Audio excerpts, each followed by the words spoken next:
week ago, I had no interest in seeing this movie. I'm glad I changed my mind. April 20th, 2010, the BP oil rig Deepwater Horizon, manned by Transocean employees, exploded. 11 people lost their lives and 210 million gallons of oil spilled into the Gulf over the span of 87 days. And it became the worst oil spill in American history. Now, those are the facts, and this is the movie based on that explosion. Deepwater Horizon stars Marky Mark, Kurt Russell, Kate Hudson, and John Malkovich, and is directed by Peter Berg, who some of you may know from Battleship, but hopefully know from Lone Survivor. Now, the movie starts out by introducing us to all the major characters and then placing us on board the oil rig, the Deepwater Horizon, where we soon learn that the rig itself is actually in disarray. It needs new fire alarms, the phones don't even work, and it's at that point that the main conflict is set up in the film, mostly between Kurt Russell's character, Mr. Jimmy, and the BP representatives on board, mainly John Malkovich as Donald Vidrine.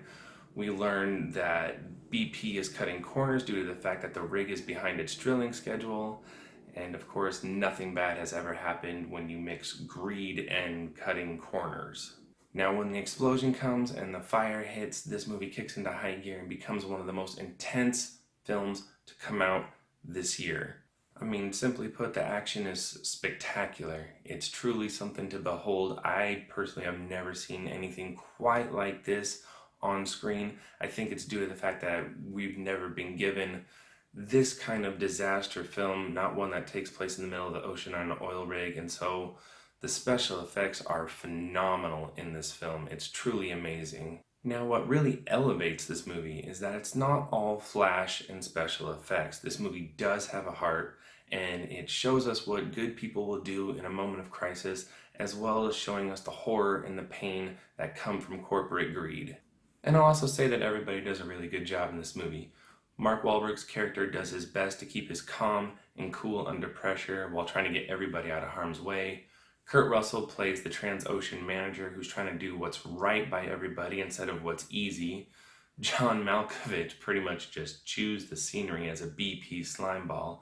And Kate Hudson, although her role was rather limited, does a good job playing Marky Mark's wife, spending most of her time concerned for her husband's well-being.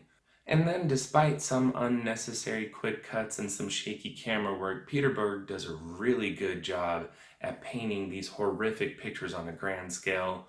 I mean, he really just drives the terror home. And because of the fact that it's based on a true story and this happened not too far in the distant past, I have to admit I felt a little bit ashamed for liking this movie as much as I did, but it is very entertaining and very intense. And with that being said, I will say that Deepwater Horizon is one of the best disaster movies to come out in recent years, if not one of the best disaster movies of all time, and I'm going to go ahead and give it an A-. And it's kind of interesting, I was reading how BP was indicted on manslaughter, all 11 charges of manslaughter, and then as of last year, those charges were dismissed. I guess it's a good thing they still coughed up $4.5 billion in fines, I guess. So that's it. If you've already seen Deepwater Horizon, go ahead and let me know what you thought about it down below. And of course, if you like this video, go ahead and hit that like button. And if you want more movie reviews, hit the subscribe button.